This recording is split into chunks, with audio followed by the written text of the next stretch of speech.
Bienvenue sur les news de Samir. Aujourd'hui, on va parler d'une actualité assez intéressante. Je suis tombé sur un post de Elon Musk qui expliquait avoir assisté à une interview qu'il considère très intéressante sur qui est l'État profond. Alors, on va parler de ça. Je vous spoil. Alors, je vais juste vous spoiler un petit peu. Ce n'est pas l'Algérie et ce n'est pas la Tunisie. Tu vois, zut. Hein? Zut. Donc, qui est l'État profond? Eh ben, cette interview avec Tucker Carlson permet d'y répondre. Et Elon Musk trouve ça très intéressant. Donc, ça va nous permettre un petit peu de dériver et de parler un petit peu de, dans les médias français, le fait qu'il y a un harcèlement vigoureux concernant la Tunisie et l'Algérie.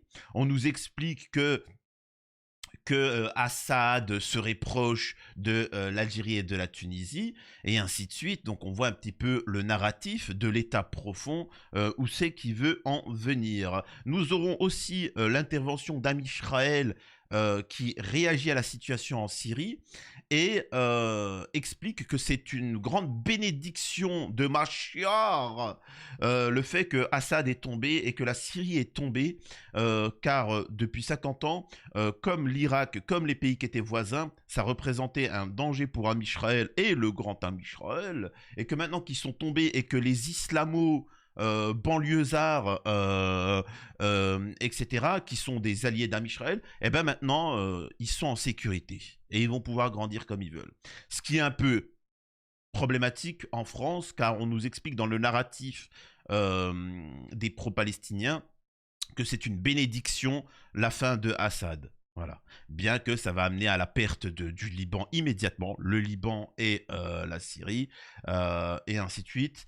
Mais bon, vous allez voir, on va analyser ça au fur et à mesure. Avant de démarrer la vidéo, bien évidemment, je vous invite à vous abonner, laisser un petit commentaire, un like pour le référencement, me rejoindre sur les réseaux sociaux et sur mes chaînes secondaires. Je remercie tous ceux qui font des dons sur Tipeee, sur Twitch, sur YouTube, etc. Je ne sais pas si je dois les mentionner. Tu vois, n'hésitez pas à me dire ceux qui font des dons si vous voulez que je vous mentionne à chaque vidéo, et ainsi de suite. Mais je vous vois. Je ne vous réponds pas tous, mais merci infiniment. Je répète encore une fois, c'est grâce à ces gens-là que la chaîne a pu tenir jusque-là et qu'elle puisse continuer. Bref. Alors, pour commencer, regardez ça. Alors que je tombe sur... Alors, sur ce truc, interview très intéressante d'Elon Musk. Donc voilà. Donc on a Jeffrey Sachs qui explique comment, dans une interview de Tucker Carlson, vous savez, Tucker Carlson qui a interviewé Poutine, voilà, qui appelle à que les États-Unis, l'Amérique, priorise son intérêt national. Tu vois, priorise son intérêt national et pas étranger. Du même que Trump avait expliqué que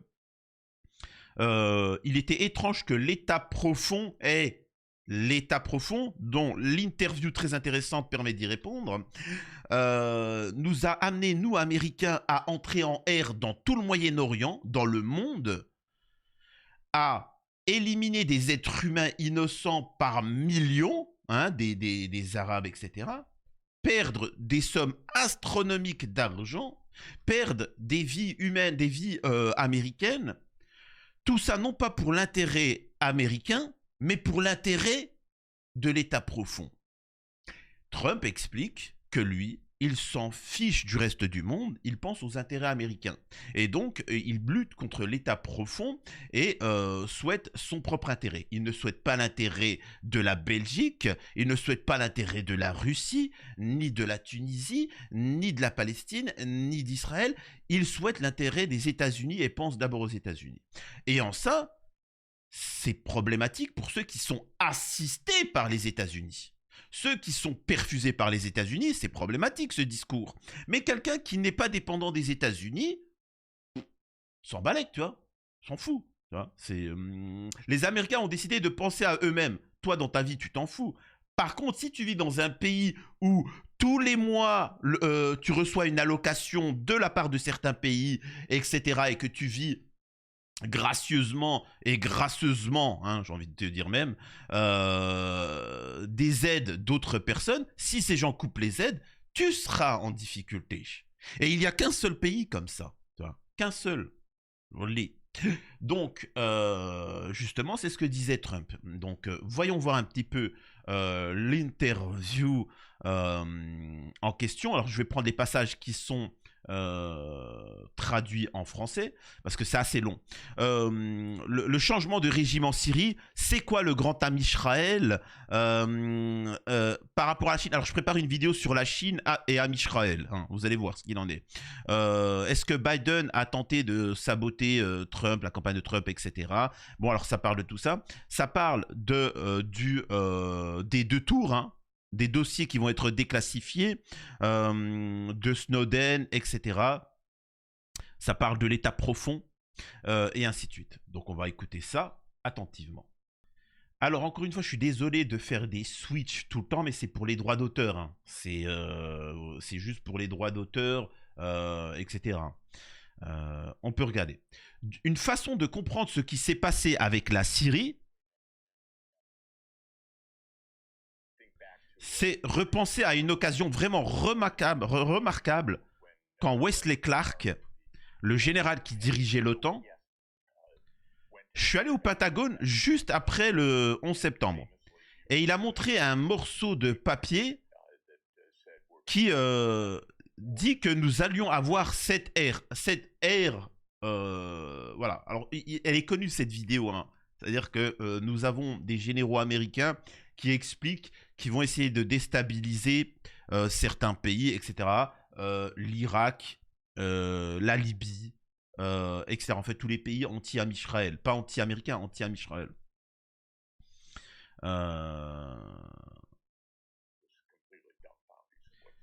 Qu'est-ce que ça a à voir avec le 11 septembre? Qu'est-ce que ça a à voir avec tout ça?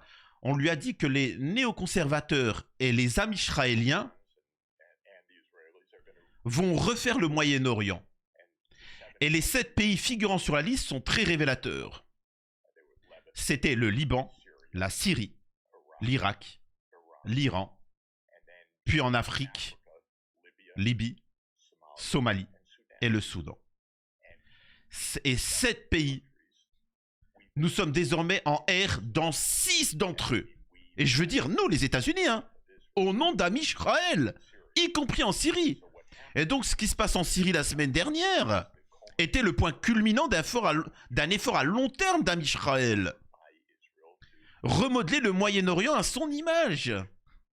Cela a commencé avec Netanyahou et son équipe américaine, conseillée en 96, qui était un... Alors, il parle d'un document politique, voilà. Bah, il parle du projet, c'est de longue date. Il est passé en plein régime avec les R en Irak. La première de ces R. Une pause nette, c'est que nous allons faire une rupture... Attendez, quoi?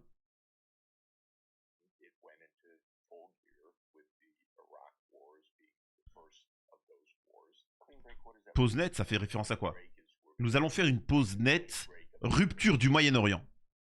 Une rupture avec le passé. Nous allons rompre avec le passé. Nous n'aurons pas de terre contre la paix. C'est l'idée selon laquelle Am Israël aurait un État palestinien à côté. Non, non, non. Nous allons voir un grand Am Israël et nous sommes justes. Et nous allons dénigrer tous ceux qui n'aiment pas ça. On va les traiter d'antisébites. On va les traiter d'antisébites. Tous ceux qui s'opposeront au grand Am Israël. On fera des oppositions contrôlées. On luttera contre ça. On mettra même des députés à la Commission européenne. Et tous ceux qui défendront de près ou de loin Am Israël, on critiquera par exemple leur élection, comme l'élection tunisienne, où c'est une élection démocratique du peuple tunisien contre le président Saïd Kais. Et pourtant, certains lui sont tombés dessus. Tout ça parce qu'il est anti-Am israélien. C'est bizarre ça, hein, vraiment. On va le faire en faisant tomber tout gouvernement qui soutient les Palestiniens. Quel pays soutient la Palestine? On a les pays bien évidemment arabes, hein, du Moyen-Orient, iraniens, etc. On a certains pays d'Afrique, Hein, on a l'Algérie, la Tunisie, on a ces pays-là. On a les pays comme l'Irlande, hein, qui sont en train d'être déstabilisés. Nous avons la Russie et la Chine qui ont leurs propres problèmes. J'en ferai une vidéo pour vous dire l'avenir de ce qui va se passer, parce que la Chine va être déstabilisée, etc. Par contre, tous ceux qui tapinent, vous remarquerez, il n'y a pas de propagande médiatique contre eux. C'est fou ça, c'est quand même exceptionnel. Hein. Voilà. Je rappelle que Elon Musk explique que cette interview est très intéressante, parce que là, toute la vidéo, pendant 1 heure, il te parle de ce qu'est l'état profond. Les mêmes états profonds que Trump et Elon Musk essayent de lutter contre, tu vois. Alors, ils peuvent faire des déclarations un peu folles, etc., mais le concret est là. C'est une quantité d'orgueil plutôt choquante. Il a été, à mon avis, un désastre complet pour les États-Unis et pour le Moyen-Orient. Donc là, en tant qu'Américain, il t'explique que le grand ami Israël et tout ça, comme ce que dit Trump, en fait, ça a été un désastre pour les pays qui se sont fait coloniser, déglinguer, etc. Mais c'est aussi un désastre pour ceux qui ont financé tout ça, c'est-à-dire les États-Unis. Regardez économiquement, ils ont des dettes, mais c'est incommensurable. Je crois que c'est le pays le plus endetté, les États-Unis. C'est une catastrophe. Les Américains, ils pètent la misère. Tout ça parce qu'ils ont soutenu des choses qui n'étaient pas dans leur intérêt. Donc au final, est-ce qu'il ne pourrait pas y avoir une réelle alliance de l'humanité contre la lumière? Tu vois, hein? Lucifer, c'est pas... on ne dit pas que Lucifer, c'est l'être de lumière, celui qui apporte la lumière. Hein? T'es gentil Lucifer ou Machar, tout ça, la lumière, t'inquiète pas. Hein, j'ai des ampoules, j'ai mes lampes, j'ai ce qu'il faut. Donc va apporter ta lumière loin dans quelque part, mais tu évites de me... Tu vois, hein, t'es bien gentil. C'est le Moyen-Orient de Netanyahou depuis 96. En fait, il a été Premier ministre plus de la moitié depuis. Et les États-Unis entrent en ère en son nom. Et ce qui s'est passé en Syrie est le point culminant de cet effort. Donc, 7 ères en 5 ans. Netanyahou est venu aux États-Unis en 2002. Excusez-moi. Juste après le septembre. Il est venu le 20 septembre en 2001, si je me souviens bien. Il a prononcé un discours en disant « Il y a du terreau, mais tu ne combats pas les terreaux. Vous combattez les gouvernements qui soutiennent les terreaux. » C'est ça l'idée. Alors, vous allez aller à la R. Il ne s'agit pas seulement d'une sorte d'effort anti-terreau. Tu vas à la R. Et la première de cette R, bande de goïms, c'est l'Irak. Mais la Syrie était censée être exactement la prochaine R. Et la chronologie était cette idée remarquable de 7 R en 5 ans. D'après tout ce qu'il est entendu, et que nous avons de nombreux initiés à partir de documents, des archives, ce qui s'est passé, c'est que les États-Unis... attendez. C'est que les États-Unis se sont enlisés en Irak. Il y a eu l'insurrection. Nous ne sommes pas passés à la ère suivante. Voilà, en résumé, ce qu'ils expliquent, c'est que ça a pris plus de temps que prévu. Il y a eu l'Irak, ça a pris plus de temps que prévu, etc. Que la Syrie, quand elle a été déstabilisée, Bachar a tenu tête, tu vois, a tenu bon. Le méchant Bachar qui accueille des Palestiniens, hein, le méchant Bachar, tu vois, qui a permis de financer les résistants palestiniens et libanais du Hezbollah en armement, mais bon, c'est encore autre chose.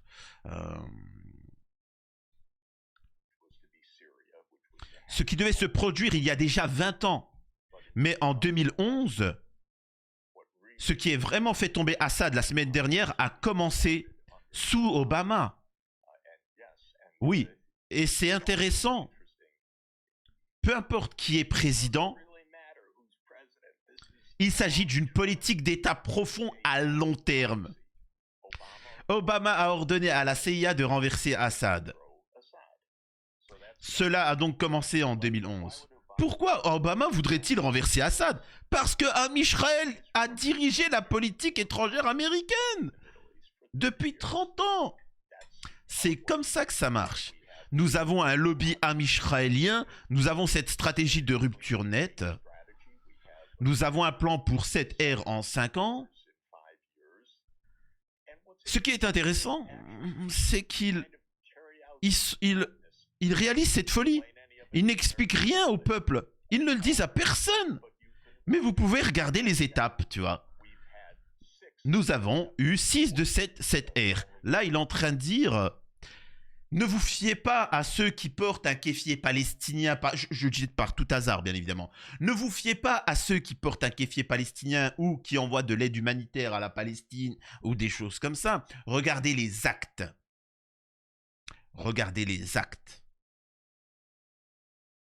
Regardez les intérêts de tout à chacun et vous aurez la réponse de qui est l'État profond, qui soutient Amisraël et qui lutte contre Amisraël.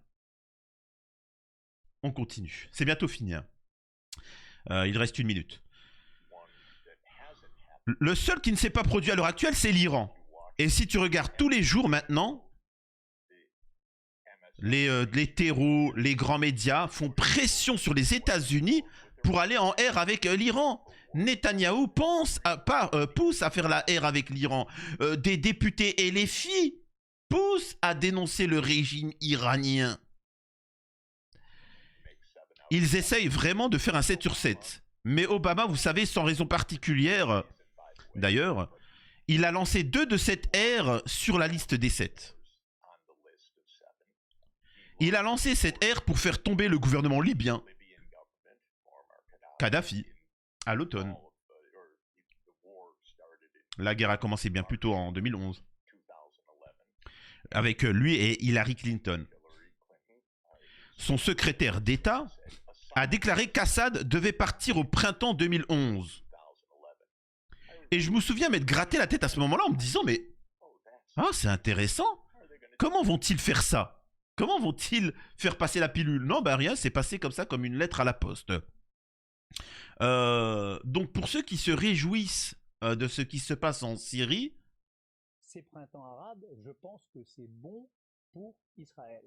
Donc voilà. Alors, je vais aller beaucoup plus vite maintenant, parce que sinon la vidéo risque de durer plus longtemps, bien que je pourrais développer plus. Regardez ce qui est dit.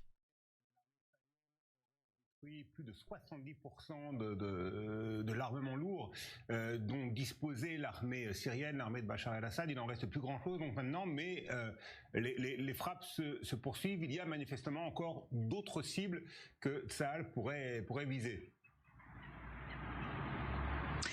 Oui, d'ailleurs, entre 70 et 80% selon d'autres experts. C'est quasiment l'armée israélienne est en train d'effacer en 1 semaine véritablement la menace que fait peser la Syrie militairement parlant depuis plus de 50 ans dehors. On est en train de vivre quand même quelque chose d'historique.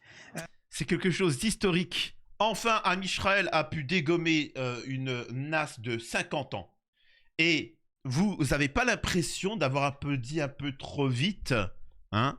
Vous avez pu voir certains se réjouir avec véhémence de la chute de la Syrie. Alors, sachez-le, hein, ce n'est pas dans l'intérêt de la France, ce n'est pas dans l'intérêt de la Tunisie. Bien au contraire, hein, on va se choper des terreaux. Hein, on va se choper des terreaux, de la déstabilisation, de l'immigration de masse, etc. Quel est le seul intérêt?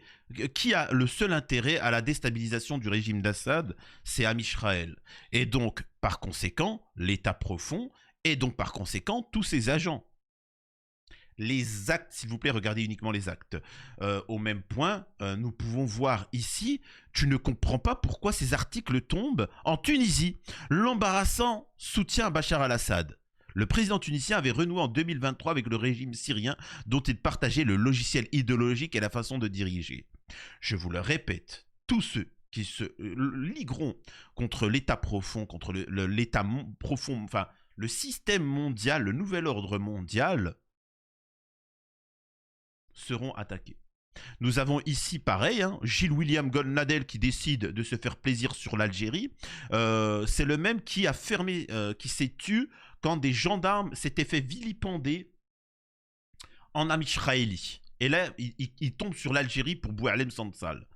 L'ambassadeur de France à Alger a été convoqué parce qu'on lui reproche que la France ourdirait avec ses barbouzes je ne sais quel complot en Algérie. Mais comme nous avons été mous, lâches vis-à-vis de la dictature algérienne depuis des années, en nous comportant de manière victimaire, en les plaignant, en expliquant que nous avons commis un génocide en Algérie et compagnie. Alors la France n'a jamais dit ça, hein. N'a strictement jamais dit ça. Elle a dit comme quoi qu'elle avait apporté la civilisation et la démocratie, mais il n'y a jamais explication d'un géno ou quoi que ce soit. Ils ont pris l'habitude. Donc ce soir, j'ai une pensée particulière pour Boualem Sansal, qui en vérité dans les prisons algériennes, pour une seule raison, c'est parce qu'il aime trop la France. Alors Boualem Sansal s'en fiche de la France, hein. Il s'en fiche. Boualem Sansal s'en fiche de la France. Il parle d'Amisraël, il parle de l'élimination de 2 milliards de musulmans. D'autres radicaux de l'autre côté, financés par Amisraël, parlent qu'il faut éliminer 2 milliards de chrétiens. Donc réfléchissez, prenez du recul. Putain, mais il y a des gens qui sont financés comme Boualem Sansal pour expliquer qu'il faut éliminer 2 milliards de musulmans sur Terre. Tiens, il y a d'autres radicaux, voilà la cité, si tu savais, croix de bois, croix de fer, si je mens, je vais en enfer, qu'il faut éliminer 2 milliards de chrétiens. Nous avons des écolos contre des anti-écolos, nous avons des gauchistes contre des droitards, qui sont financés l'un l'autre pour se faire la haine. Mais dis donc, dans quel monde on vit? Qui a intérêt à que toute l'humanité se défonce la gueule entre eux? Je sais pas, je pose la question. Regardez les actes et vous aurez le coupable. Hein, pas besoin de regarder un épisode de Colombo, croyez-moi. J'espère que cette analyse vous a plu. À la prochaine sur les news de Samir.